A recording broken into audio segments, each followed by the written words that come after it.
Sabi ni Renewed, "You're a big disappointment, Attorney Trixie. I thought you were a good person. It's so sad to see that you took the side of the devil. I believe you are intelligent, but you're defending Madam Sara." Okay. Renewed, I am equally disappointed in you because no person may be deprived of life, liberty, or property without due process of law. And yet you already believe that VP Inday Sara is so awful. Based on what? What has she done to merit this kind of description from you? The side of the devil? Did you ever read yung The Devil and Daniel Webster? Ano yung argument ni Daniel Webster before the infernal judge and jury? What did he say? Even the villains, even the notoriously evil, they have to have their day in court, which is a way of saying this person should be entitled to due process. You have to prove the guilt. Even the devil deserves that. So saying you took the side of the devil means that you have already taken on the role of judge, jury, and executioner. And my disappointment stems from the fact that you appear to be a religious person. And even God said there will be a day of reckoning, a final judgment. Even God will give us due process.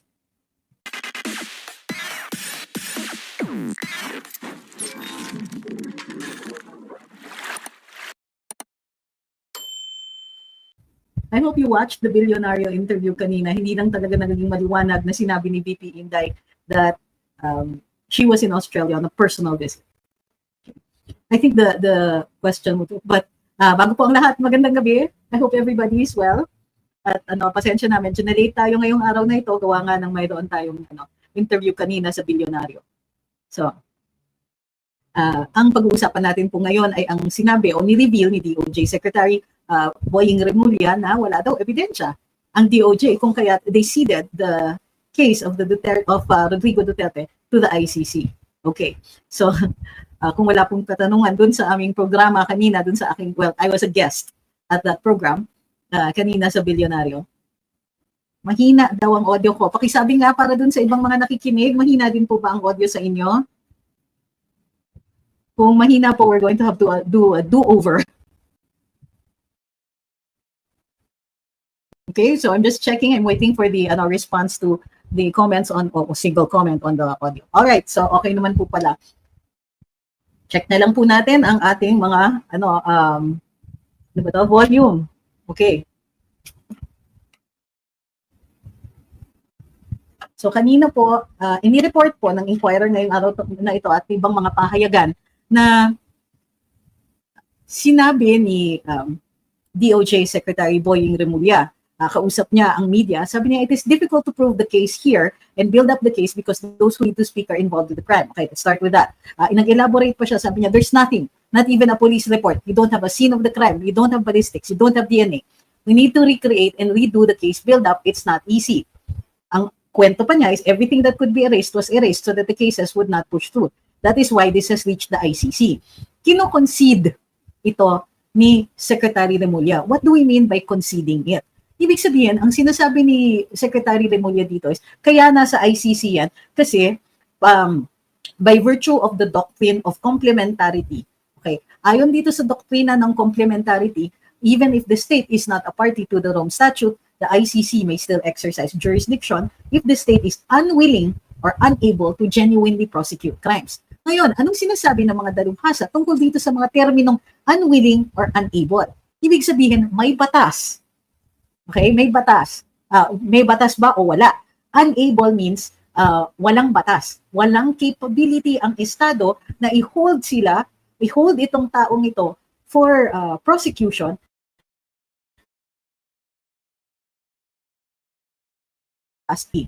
Yun po ang kina-charge sa ICC. Or unable means walang batas or walang capability. Ano yung unwilling? Well, unwilling kasi yung taong yon, siya pa rin ang gumagawa ng mga polisiya. So halimbawa, kung presidente si former President Duterte at siya po ang nasasakdal habang presidente siya, then the state would be unwilling. Okay. Ang sinasabi ni Secretary Remulla dito is, unable ang Estado dahil sinira ang ebidensya. Parang mali. Okay? Kasi may capability, may batas. Sila na nga yung nagsabi. Yung batas na ginamit nila to be able to bring PRD to The Hague, yan ang batas that would have allowed them to prosecute the case here. Ang sinasabi niya, it's difficult daw to redo the investigation. Kaya ICC kayo na lang ang mag-imbestiga, which overlooks the elephant in the room, which overlooks one glaring thing. If there are no cases and no evidence, but he concedes that there is a crime, anong tawag sa iyo? You cannot say there is a crime when there is no evidence. Ang sinasabi niya, nasira daw yung ebidensya. Sinira daw deliberately yan para hindi matuloy ang mga kaso. How does he know that that evidence would have been sufficient to make a finding of even a crime? So it's a circuitous argument. Umiikot siya. Walang ebidensya, walang crime. Dapat, ano? Pero ang sinasabi ni Sec Boying, may crime. Sinira yung ebidensya, so bibigay namin sa ICC. Parang ang laki ng flaw dun sa argumento dito. In fact, may ibang mga nagtatanong, teka muna, kung walang ebidensya, anong ginagamit nila sa ICC? If there is no evidence, no court in the world would be able to try this person.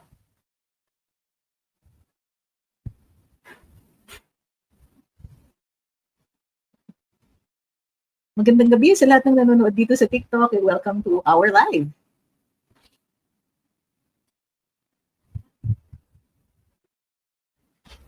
Sabi ni Raymond, good evening, watch that interview. Yung isang kasama mo na guest, di naman masyadong halata na ayaw sa mga Duterte. So, again, parang pinalalabas dito, Secretary Boying Remulla is trying to justify kung bakit may jurisdiction ng ICC. Ang sinasabi niya is ginagamit niya yung issue ng complementarity to say, ay, hindi kami willing i-prosecute. But that's, hindi pwedeng sabihin na, ay, ayaw namin i-prosecute yan. Kayo na lang, parang ganon. And yet, nag-create tayo ng batas. Nag-create tayo ng capability for the state to be able to handle this case. They're not handling it. And it isn't about the lack of evidence. Ang sinasabi niya is mahirap kumuha ng ebidensya. And yet, for him, there is sufficient evidence to believe that the crime has been committed but the evidence was destroyed in bad faith. Dapat pati yung mga statements ni Sec Boying ay kaya niyang patunayan. But unfortunately, it seems that his statements are facetious. May masabi lang.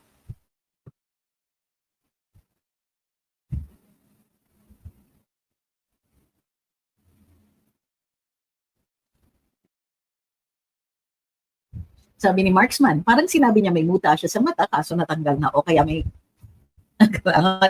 siya, natanggal na niya.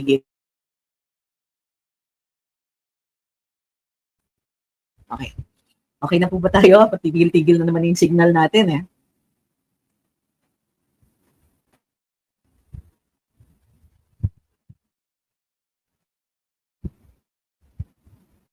Okay.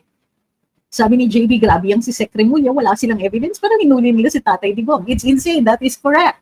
So, parang sinasabi. So ngayon, it now puts into question, ano ang hawak na ebidensya din na dinadala sa ICC? Parang ang sinasabi ni Sec Boying, there are no official records. Okay, kung walang official records, anong records ang ginagamit ng mga nagre-reklamo sa ICC? More interesting again.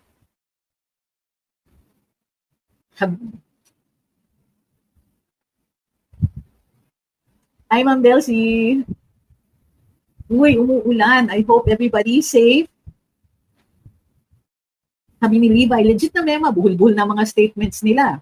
Bukod pa dyan, sumagot naman ang palasyo. At ang sinasabi naman nila, hindi kami nag-work with the ICC. Ang DOJ, tinutulungan lang nila yung mga victims.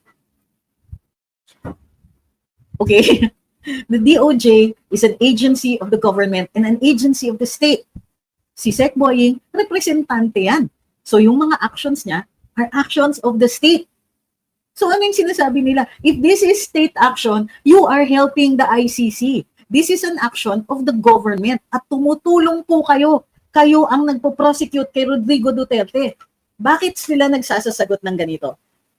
Isipin natin, bakit ang pagkasabi ni Sec Boying ng mga ganito, parang naguhugas kamay? Hindi. Wala lang kaming ebidensya, kaya ICC na lang. Ha? Si Palacio naman, through Undersecretary Claire, ay hindi kami nag-work with the ICC. Tinutulungan lang ng DOJ ang mga witnesses. ang mga victims. Hindi ba state action pa rin yun? And therefore, it is the Republic of the Philippines, di ba? It is the Republic of the Philippines who is helping the victims, who is helping the prosecution, who is working with the prosecutors of the ICC. Ano ba? Bakit pa tayo naglolokohan? Bakit nila tayo niloloko? Bakit kailangan ganito pa ang pagkasabi nila? Marahil natatamaan na sila dun sa mga sinasabi tungkol sa kanila na itong mga opisyales ng Marcos administration, isinuko nila ang isang mamamayan ng Pilipinas. Ang kaisa-isang bansa na tumulong sa mga dayuhan para i-prosecute ang isang tao na hindi nga natin mapatunayan dito sa Pilipinas na may ginawang mali. Ay nako.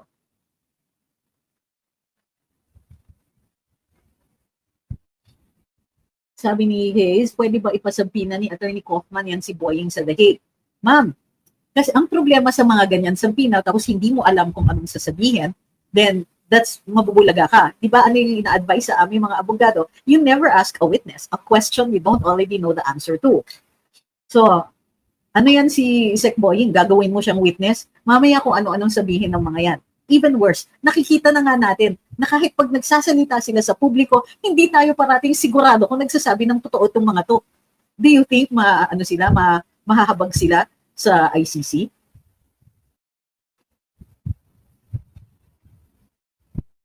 Sabi ni Chris, kung taong bayan nagpapas out sa mga yan, pwede bang ipahold ang sahod nila? Kailangan patunayan muna natin na hindi na sila deserving. So, ibig sabihin yan, kailangan may due process kasi nasa saligang batas, no person may be deprived of life, liberty, or property without due process of law.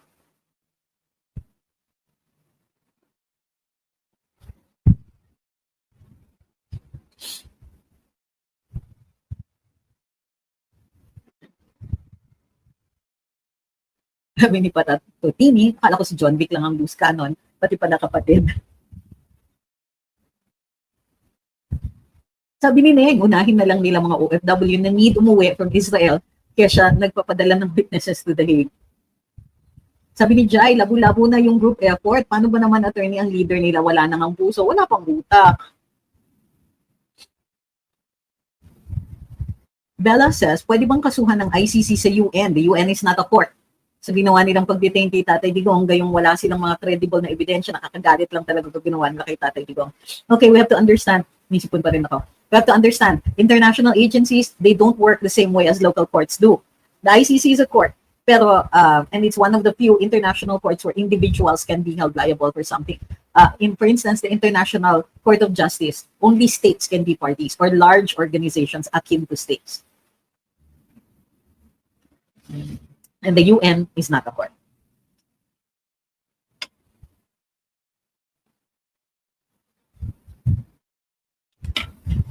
Oh my.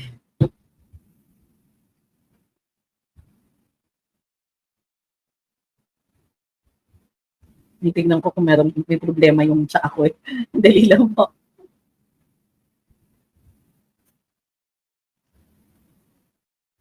Okay. Sabi ni Blower, ganyan talaga nangyayari kapag chismis lang ang ebidensya. So ito yung madaling sabi. Ang insinuation, nag-i-insinuate lang po si DOJ Secretary. Sinasabi niya wala silang ebidensya. So, pinauubaya nila. So hindi siya kumbaga, ganyan kababaw yung argumento nila.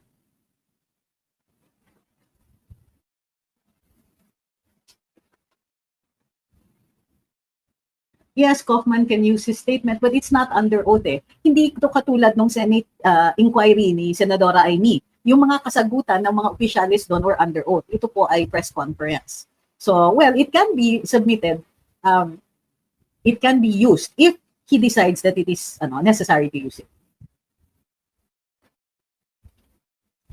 Alright. Hindi lang po check natin kasi mayroong mga tinatanong yung iba.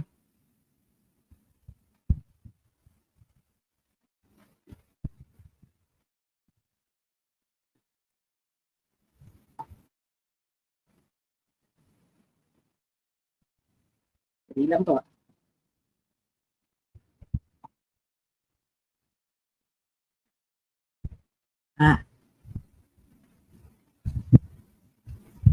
may nagtanong na acquitted daw uli si Laila de Lima sa lower court. A permanent sensation. So ganito ang nangyari. Sa Court of Appeals, hindi natin sinasadya na magiging topic natin ngayon, but 6 hours ago, in-announce na. So ganito yun. Nung umakyat yung kaso, inakyat ng Solicitor General yung kaso to the Court of Appeals. Kasi hindi kinonsider ng judge yung ibang ebidensya maliban lang dun sa recantation ng isang witness. Sabi ng Court of Appeals, tama, remand namin sa trial court. Ikaw, trial court judge, isama mo sa iyong consideration yung ibang ebidensya. So, ang ginawa ng judge is, sinama niya dun sa kanyang bagong desisyon yung ibang ebidensya, but he still found in favor of Laila de Lima. Yun talaga yung possibility dyan. Now, pwede pang umakyat yan uli kung sasabihin na ngayon ng SOLJE na may grave abuse of discretion ng judge because summarily lang or ano ba to, pro forma lang yung kanyang pag-consider ng ebidensya. That's if the Solicitor General should decide to bring it back up to the Court of Appeals.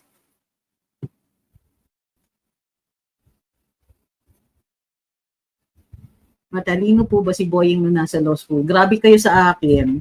Ahead siya ng malayo. Paano malalaman yan? Pagkaklase. What are you doing, Kiten? Sabi ni Hector, kahit po kasi anong ginagawa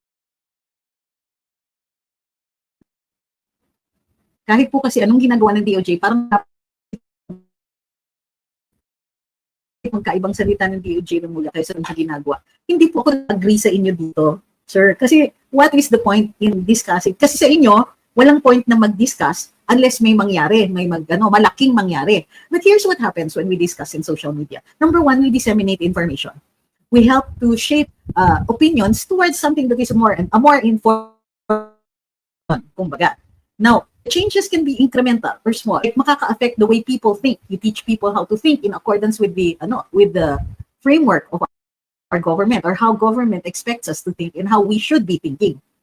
And then, as these changes accumulate, people will become better at making choices. Like, let me phrase that. We can provide information, we can guide that opinions be formed based on information, on data, on facts, etc. So that the next elections, people will be smarter. Kasi ang tingin ninyo is pag nagre-reklamo kami dito, parating malaking bagay dapat ang mangyari, like some kind of revolution. But changes happen also in other ways. Parang yung sinasabi ko parati, there are legal solutions and there are political solutions. What are political solutions? Elections, impeachment. Sometimes, revolution, yes. What are the other, and then, of course, diba? There are also incremental changes, ways that you can change things. Kung kayo po ay naiinip, then masyadong mabagal ang pagbabago, then you might want to be able to suggest how you're going to bring about that change. Kasi ang nangyayari dito is parang binibigyan mo ng responsibility yung dapat kayo yung nag-undertake. Diba? Why is it na, sige, hanggang social media lang naman kasi. If there are other ways that you find that people should be doing, why aren't you doing them? Why are you expecting somebody else to do them? That is my problem with comments like this. Hindi po ako nagtataray, hindi po ako galit. Pero I have come across these comments too often. And usually, Rizal comes to, well, not Rizal, si Tibo ng UP. Anong sabi niya? Kung hindi tayo, sino? Kung hindi ngayon, kailan? So if you're coming up with may pagkukulang dun sa mga reklamo sa mga tao sa social media, ng mga tao sa social media, and you think that something else ought to be done, then kung hindi tayo, sino? Or hindi kayo? Or hindi kayo nakakaalam this is how I am making change.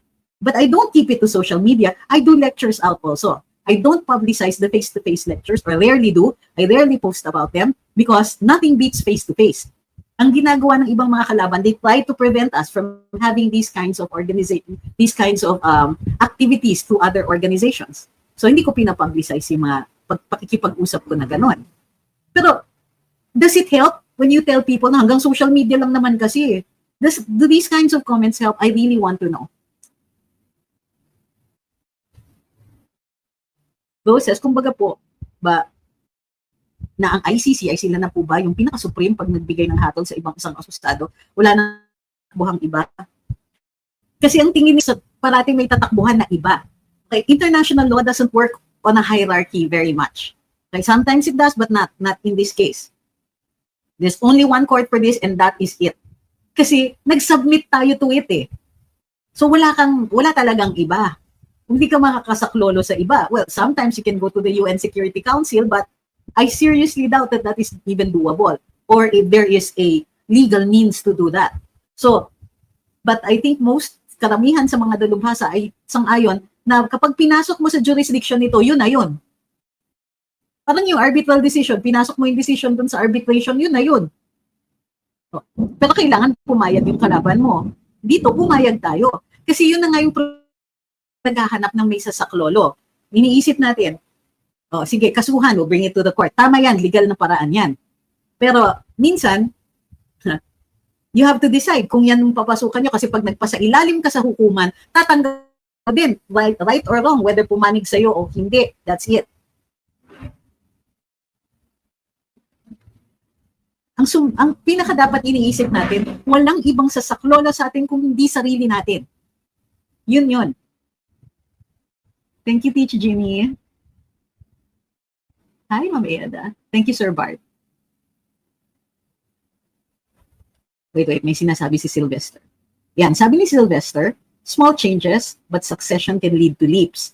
So parang ang sinasabi niya, mas magaling kung si VP Sara.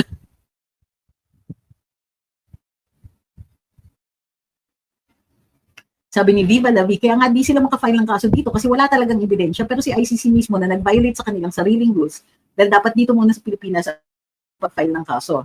Hindi, ang nag-violate ng rules, itong mga opisyal natin, hindi yung ICC. Social media is one way to counter government propaganda.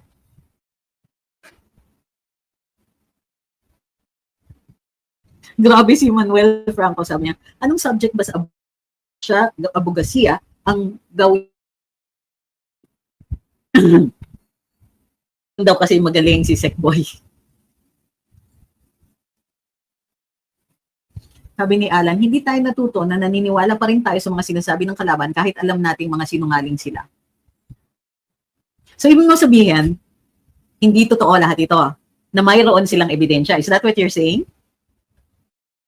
So you're saying na may ebidensya. Hindi, alam mo Alan, okay, kung sa ako yung sinasabihan mo, ang sabi niya, nililito lang kayo ng kalaban sa mga magkakaslungat na sinasabi nila pero naniniwala kayo kaya lalong tuwan-tuwa ang kalaban. So, okay Alan, hindi ka nakikinig. Kasi ito na nga yung sinasabi natin. Mali sila. Pero ang sinasabi mo, tama sila. Kasi ako yung sinasalungat mo. So hindi ko naiintindihan kung bakit ka galit sa akin. Paki-explain please.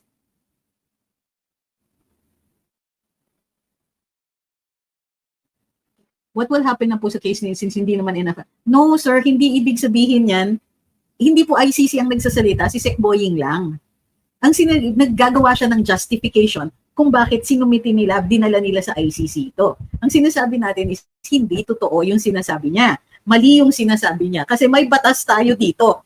At base dun sa batas natin, walang ebidensya nga according to them. Diba? And, hindi, tama naman yan. Totoo yun. Kasi nag-check ako mismo sa ilang mga law enforcement agencies at sinabi nila sa atin yun. May ilang mga halimbawa, di ba, mayroong lumabas na parang memo, no, may humihingi ng case files from the PNP, i-transfer daw sa NBI. At hindi na i-transfer yon kasi walang records at all. Walang cases that were ever filed. Ang pinapalabas ni Secboying ay may nasira o sinira na mga files. So ewan ko kung bakit galit si Alan dito. Sinasabi niya naniniwala ako sa mga sa kalaban.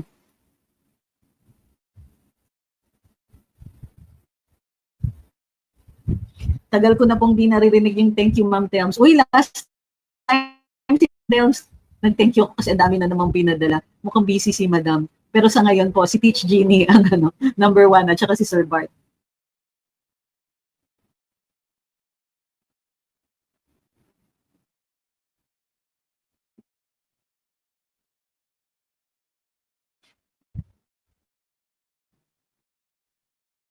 Thank you kay JB.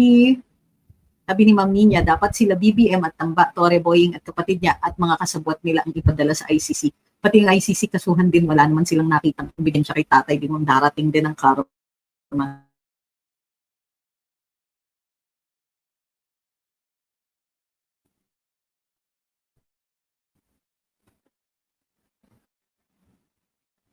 Jai says, posible po ba na walang idea ang ICC kung dumaan ba sa trial si PRD sa Pinas kaya nila tinanggap agad ang kaso?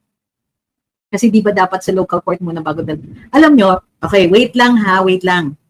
Hindi pa natin nadidiscuss. Napansin ko, most people think na nililitis na si PRD. Hindi pa po. Nasa pre-trial stage pa lang tayo.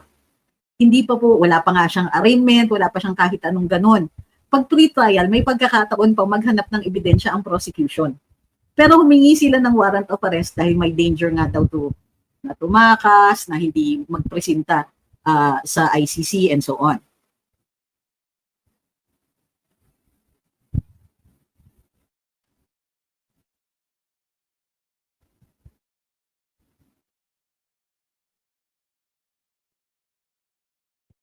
Sabi ni Neng, I don't think ganun ka-bright yung mga kalaban para manlito. By far, yung mga actions nila are either predictable or obvious or merely reactive lang to.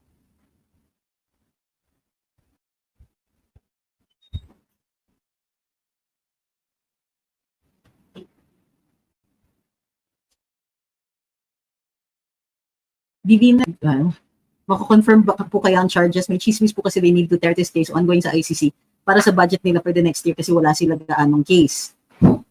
Ma'am, wala po akong bolang kristal. Wala pa po kasi mga presentations ng prosecution and so on. So hindi natin sure. The presumption is that yes, the charges will probably be confirmed. That's the way I'm seeing it right now. Unless in the interim, kulangin talaga sila ng ebidensya.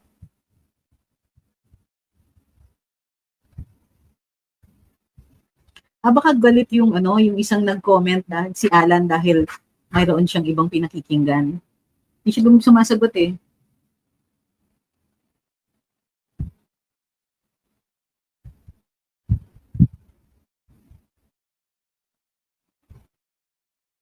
Sabi ni Maton, according kay Boying, destroyed evidence daw, implying na may clout pa rin si Duterte sa mga pulis. And then in which case, yung sinasabi niyang may clout pa rin is to provide evidence para hindi siya makakuha ng interim release.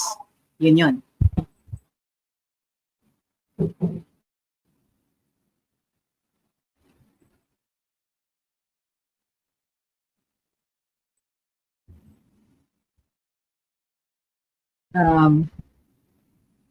Just ask lang po regarding kay Rene na nagbaliktad. Sabi niya binayaran siya ng 1 million ni Senator Risa.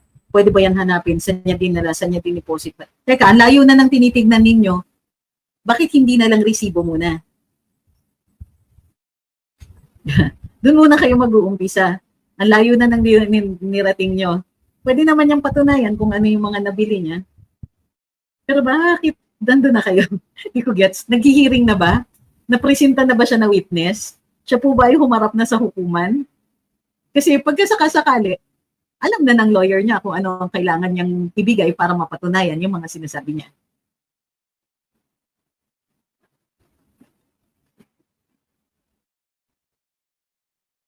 Totoo yan. Sabi ni Viva Lavi, sa panahon nga ni Laila de Lima, wala rin case na file ng DOJ kay FPRD nung mayor pa siya. Sabi ni Alan, di po ako galit sa'yo. Hindi, ang tanong ko, bakit ina-assume mo na naniniwala kami kay Boying? Kay Sec Boying? Nakinig ka ba? Kasi yun nga yung sinasabi natin eh. Sinasabi nila ito because may intention sila, number one, linlangin tayo to make it appear that they have grounds to give the case over to the ICC. Even if yung interpretation niya ng Rome Statute ay mali. Bukod pa dyan, assuming na sinasabi niya that the evidence was destroyed to try to prove na may clout si PRD, the reason for that attempt is in order to, for the ICC to be convinced that to deny the interim release based on that. Sabi mo, opinion mo. Pero ang opinion mo ay nalito ako. Ang opinion mo, naniniwala ako kay Boying. Ang opinion mo, naniniwala ako sa sinasabi ng Malacanang. Whereas the whole point of this live was precisely to show na mali yung sinasabi nila. So, again, I will ask, bakit ganyan ang sinasabi mo? Diba? Hindi ko, bakit nagsusorry sa tanong si tunay na Pilipino? Hindi ko naman, okay lang naman yung tanong mo.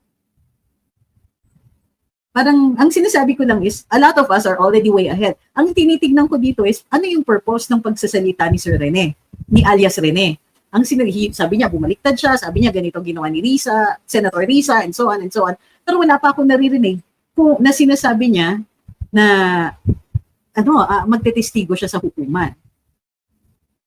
Yun pala yan.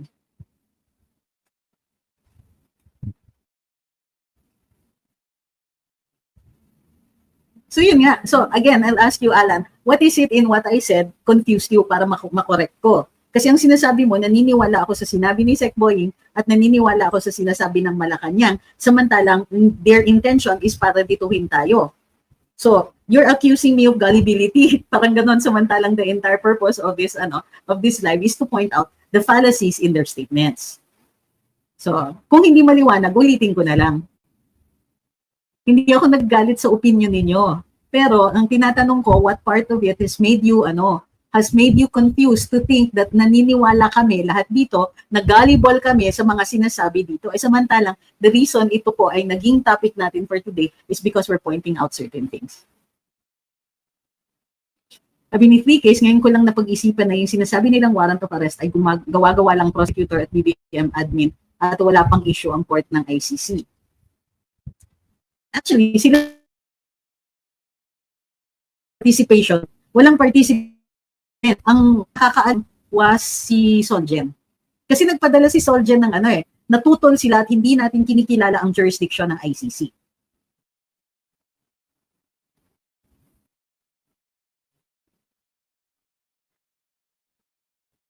So ulitin natin, ang purpose ng sinasabi ni Sec Boying here is number 1, to establish jurisdiction. Kaya niya sinasabi na nasira ito, kaya sinisid namin yung jurisdiction to the ICC. Sinasabi nila ito para magkaroon ng bala yung prosecution, sabihin sa ICC, may jurisdiction kasi ayaw ng Pilipinas, unable and unwilling to take on the case. Na tayo dito sa Pilipinas mismo ang maglilitis kay PRD. Number 2, according to yung sinasabi dito, is that sinabi din ni Sec Boying na kaya yan nasira dahil may capability pa si PRD to he has enough influence to get people to destroy evidence for him. Ang purpose ng pagsasabi nila yon is para ma-deny yung request or yung application for interim relief. Okay? Hindi yan para linlangin lang tayo, pero para mag-provide ng evidence to the ICC. Ito yung sinasabi ni Attorney Kaufman na it is the BBM administration who is acting like the prosecutor.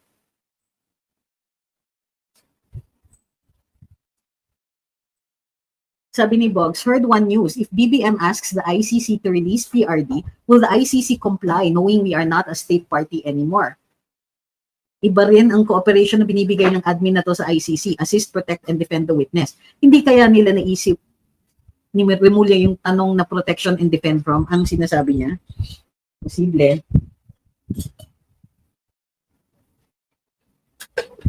If BBM will ask the ICC to release PRD, ICC will comply. Well, if the Philippine government, having established that they are actually helping him prosecute the case, suddenly say, we have no evidence of this, we made a mistake. It's happened before. There is one case which stopped mid-trial kasi walang ebidensya at dinismiss yung kaso. It can happen.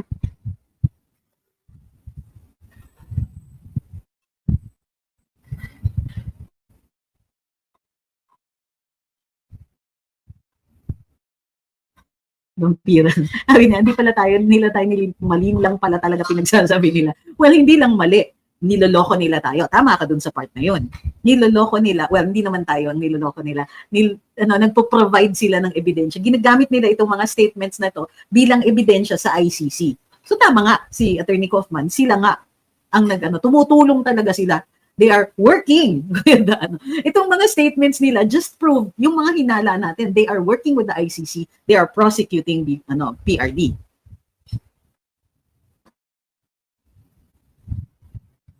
Sabi ni Lolita, kailangan palitan pangalan ni Jesus Remulla. Jude Remulla dapat pangalan. Hindi pwedeng Jude kasi si St. Jude Tadeus apostle din po yan. Hindi kaya Judas? Ay,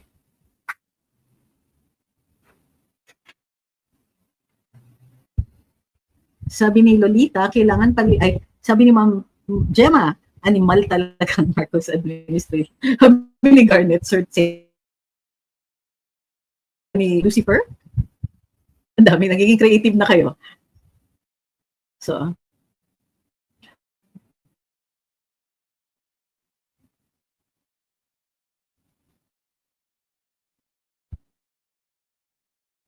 sabi ni Pederina, iba po si Senate President Cheese kay Boying because Cheese is good kapag nasa lawyer mode. Totoo yan. And Boying is consistent sa pagbaluktot ng mata. Hindi, hindi naman siguro. Maano lang talaga, it's really difficult lang for Sec Boying to justify what the admin is doing. Mahirap talaga. Sabi ni Renewed, you're a big disappointment, Attorney Twixie. I thought you were a good person. It's so sad to see that you took the side of the devil. I believe you are intelligent, but you're defending Madam Sara. Okay.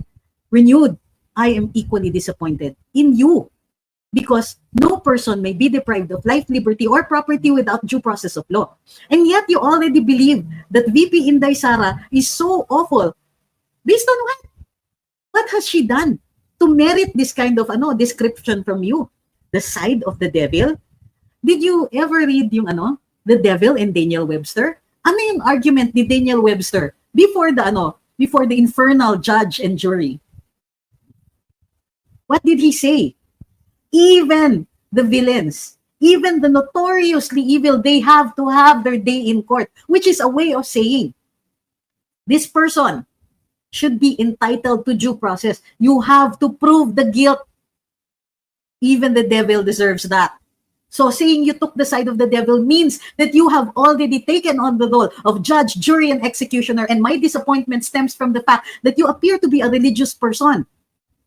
And even God said there will be a day of reckoning, a final judgment. Even God will give us due process.